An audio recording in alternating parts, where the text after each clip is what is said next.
오늘 하나님의 말씀 누가복음 1장 26절에서 38절 말씀 되겠습니다.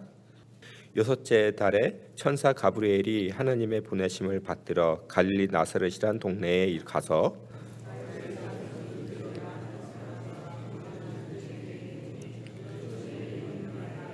그에게 들어가 가로되 은혜를 받은 자여 평안할지어다 주께서 너와 함께 하시도다 하니 처녀가 그 말을 듣고 놀라 이런 인사가 어찌민고 생각하매 천사가 일러 가로되 마리아여 두려워 말라 내가 하나님께 은혜를 얻었느니라 보라 네가 수태하여 아이를 낳으리니 그 이름을 예수라 하라 저가 큰 자가 되고 지극히 높으신 이의 아들이라 일컬을 것이요 주 하나님께서 그 조상 다윗의 위를 저에게 주시리니 영원히 야곱의 집에 영원으로 갈 것이며 그 나라가 무궁하리라. 마리아가 천사에게 말하되 나는 사내를 알지 못하니 어찌 이 일이 있으리까. 천사가 대답하여 가로되 성령이 내게 임하고 지극히 높으신 이의 능력이 너를 덮으시리니 이러므로 나실 바 거룩한 자는 하나님의 아들이라 일컬을 것이라. 보라 내 친족 엘리사벳도 늙어서 아들을 배었느니라. 본래 수태하지 못한다 하더니가 이미 6달이 되었나니 대저 하나님의 모든 말씀을 능치 못하심이 없느니라. 같이 읽겠습니다. 마리아가 가로되 주의 계집종이오니 말씀대로 내게 이루어지이다 하매 천사가 떠나가니라. 아멘.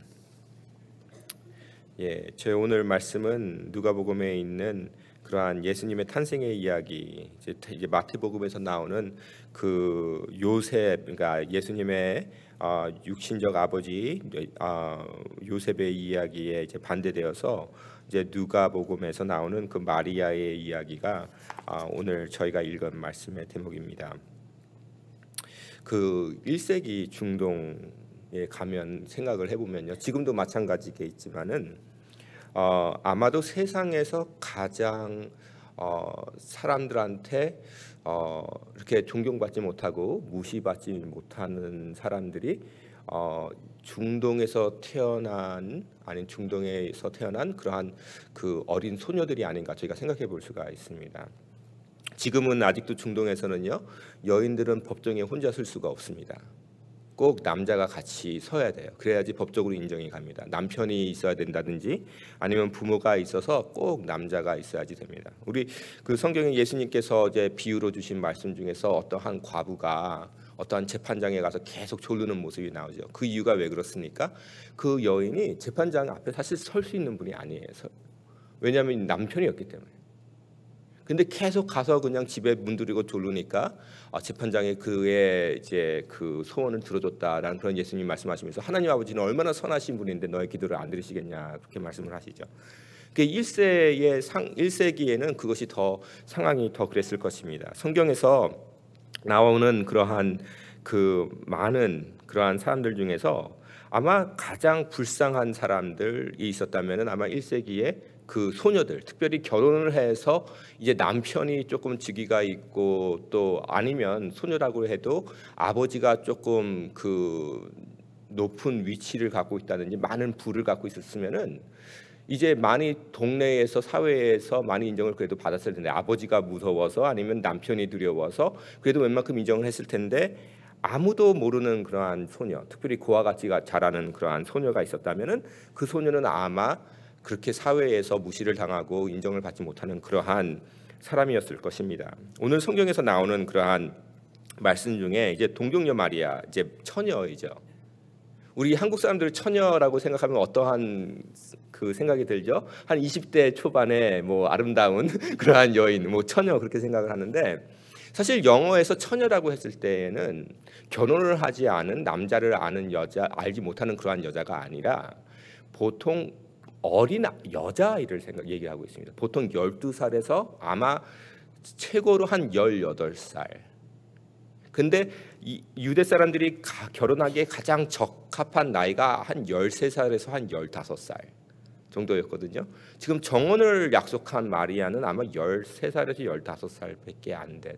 그러니까 저는 이제 그저께 저희 중등부 수영에 쫓아가서 이제 갔다 왔는데, 우리 중등부 아이들 있잖아요. 고등부 아이들도 아니고 요새 고등부 아이들은 다 어른같이 생겼는데 중등부 아이들 정도밖에 안 되는 그러한 여인. 마리아가 그냥 다 큰 처녀가 아니라 그 어린아이 같은 그러한 13살에서 13살, 요새 중학생밖에 안 된 그러한 나이의 처녀.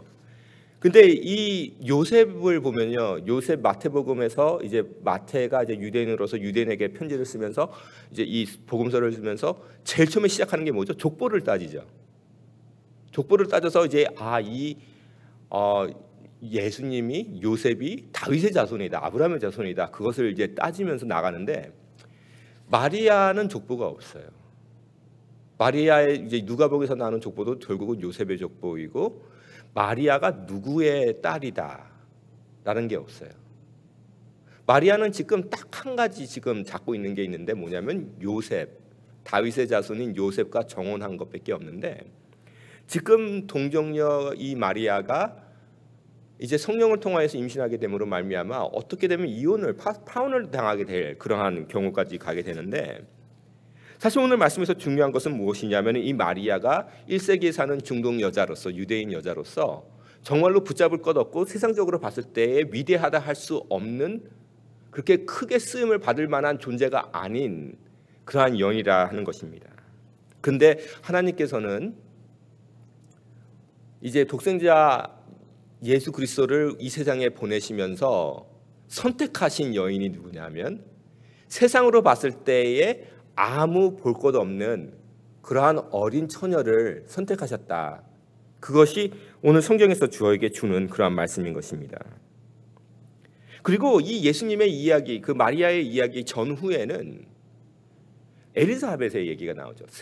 세례 요한의 어머니 엘리사벳 얘기가 나오는데 엘리사벳도 사실 다른 거 이야기가 없어요. 그냥 제사장인 사가랴의 부인이고 그때 당시에 나이든 여인으로서 가장 수치적인 것이 무엇이었냐면은 자녀가 없었던 것이에요. 자녀가 없이 이제 임신을 하지 못하는 그러한 여인인데 그 불쌍한 여인을 하나님께 선택하셔서 세례 요한, 아마 성경에서 나타난 가장 큰 선지자인 세례 요한을 주시는 그러한 얘기가 나와요. 그러면은 성경에서 누가복음에서 주시는 그 복음서에서 주시는 저에게 주시는 그 말씀이 무엇입니까? 사람이 보는 수치와 하나님께서 보시는 수치가 다르다는 것이죠. 사람이 인정하는 것과 하나님이 인정하는 것은 완전 다르다는 것입니다. 그러면서 처녀 마리아에게 나타난 그 천사가 가브리엘 천사가 그에게 인사를 하는데 당신은 은혜 입은 사람입니다. 성경을 많이 뒤져봐도요. 어디에 어떠한 천사가 어떠한 사람에게 나타나서 당신은 은혜 받은 사람입니다라고 인사하는 적이 없어요. 천사가 이 어린 15살 정도밖에 안 된 이 마리아 처녀에게 오히려 존중 대해를 해주면서 세상 사람들은 다 멸시하는 그러한 여인인데 천사는 존중하면서 당신은 마리아, 당신은 은혜 받은 자, 당신은 구세주 예수의 어머니 라는 그러한 대우를 해준다는 것을 저희가 볼 수 있습니다. 여기서 저희가 무엇을 배울 수 있습니까? 성경에서는 과연 위대한 것이 무엇인가 저희에게 새롭게 정의해 주고 있는 것입니다. 성경에서 보여주는 그러한 위대함, 그것은 인간이 보는 그러한 위대함과 다른 것이다 하는 것입니다. 예수님께서 이 세상에서 오시면서 이제 구세주로서 오시는데 어떻게 오십니까? 구유에 이제 놓이신 그러한 어린 아이로 오십니다.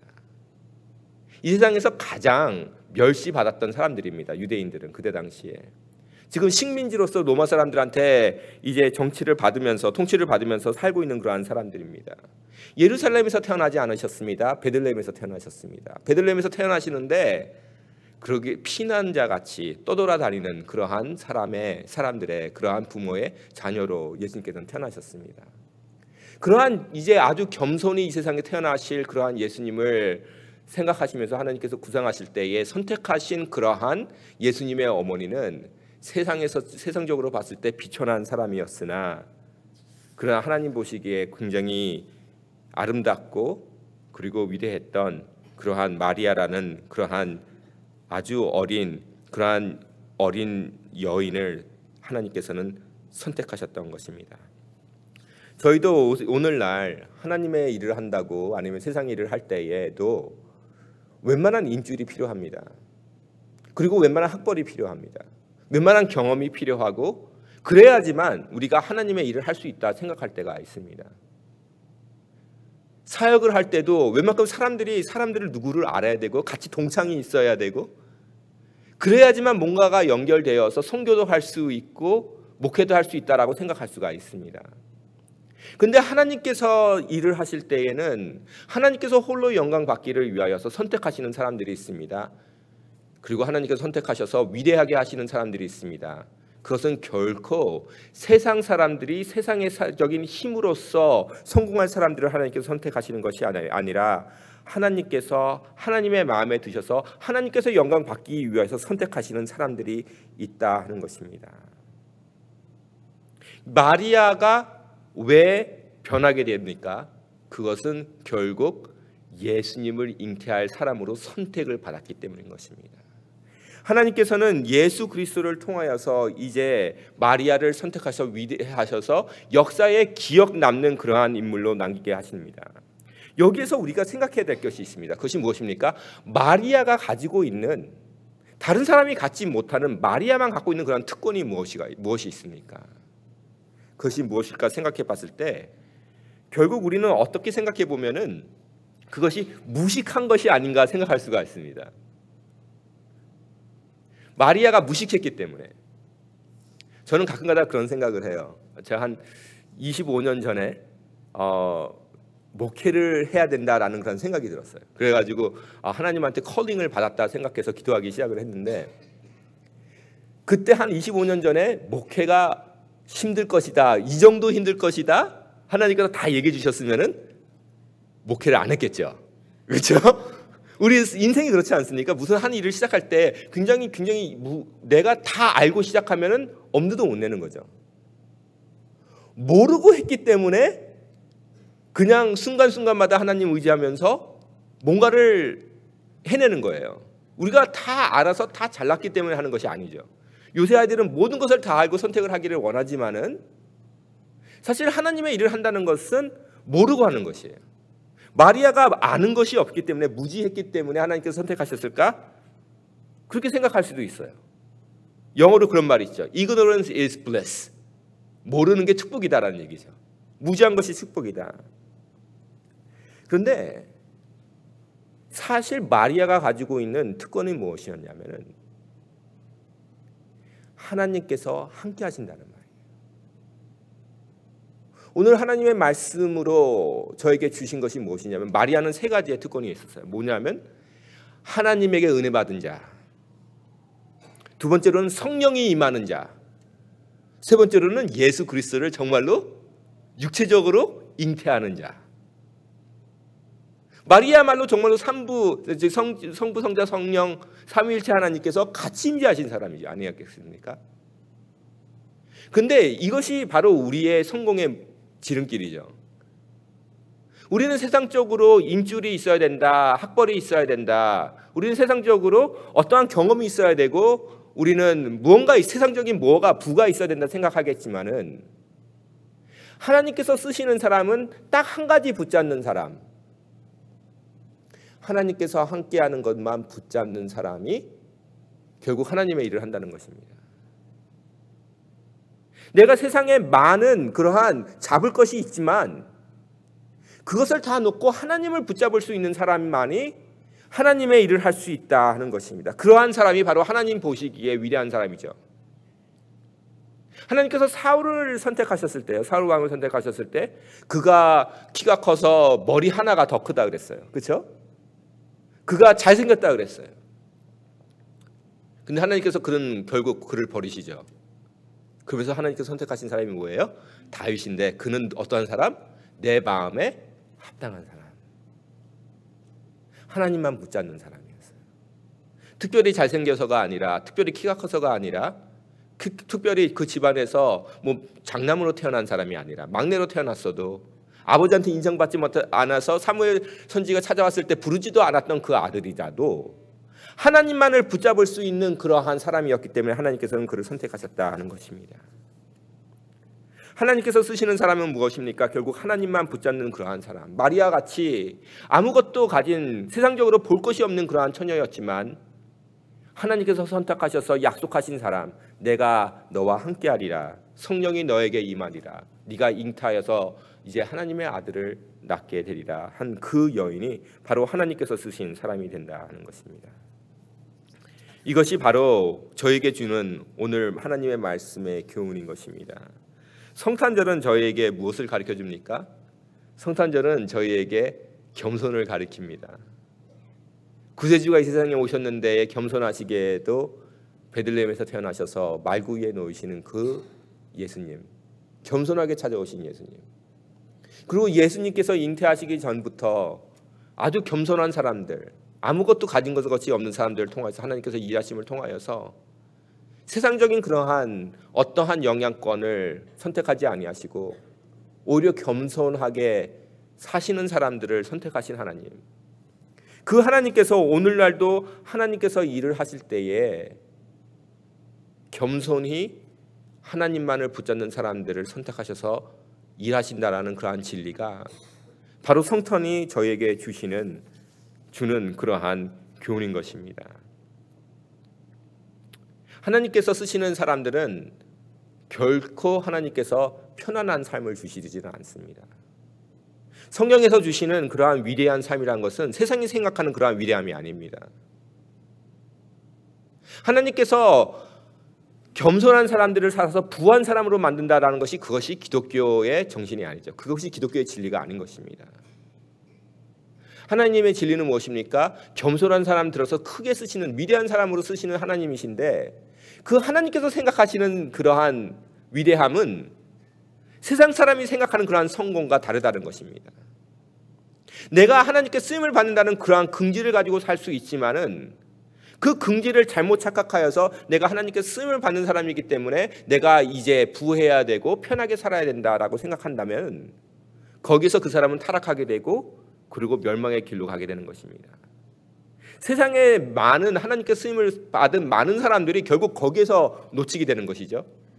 하나님께서 겸손한 사람을 내가 아무것도 없을 때 선택하셔서 쓰기 시작하셨는데 웬만큼 성공하다 보니까 그것을 세상의 성공으로 착각하고 편한 삶, 부한 삶으로 갖기를 원했을 때에 하나님께서는 그 사람을 더 이상 쓰지 않는 경우가 있습니다. 저희는 마리아를 통해서 저희가 배울 수 있는 것이 무엇입니까? 세례 요한을 통해서 볼 수 있는 것이 무엇입니까? 예수님을 통해서 볼 수 있는 것이 무엇입니까? 그들의 인생이 위대한 인생이었지만 결국 그들의 인생은 편한 인생은 아니었다 하는 것입니다. 성도 여러분, 하나님께서는 겸손한 사람을 쓰십니다. 미약한 사람들을 쓰십니다. 아무것도 가진 것이 없는 사람들을 쓰십니다. 그러나 저희가 하나님의 쓰심을 통하여서 하나님 보시기에 위대한 사람이 되었을 때에 그것은 절대로 세상적인 부나 귀를 약속하시는 것은 아니다 하는 것입니다. 우리의 마음속에 간절한 마음이 있어야 합니다. 하나님, 저는 아무것도 가진 것이 없습니다. 그러나 하나님의 나라를 위하여서 저를 써주십시오. 그러나 이 마음이 세상의 부와 세상의 귀를 탐하는 마음으로 그 마음을 가진다면 그 마음은 순수한 마음이 아니요 하나님께서 기뻐하시는 마음이 아니라 하는 것입니다. 하나님의 일을 하고자 하는 그러한 순수한 마음을 가진 사람은 나같이 가진 것이 없는 그러한 사람을 선택하신 그 하나님을 감사하면서 평생 그 하나님을 위하여서 나의 모든 정성과 나의 모든 힘을 바쳐서 하나님을 섬기겠다 하는 그러한 마음을 갖는 사람이라 할 수 있습니다. 마지막으로 우리가 마리아가 어떻게 위대한 그러한 인물이 되었을까 생각해 봤을 때에 저희는 꼭 기억해야 되는 것이 있습니다. 그것은 무엇입니까? 우리가 하나님의 일을 하는 데 있어서 하나님께 상급받는 사람이 어떠한 사람인가 생각해 봐야 된다는 것입니다.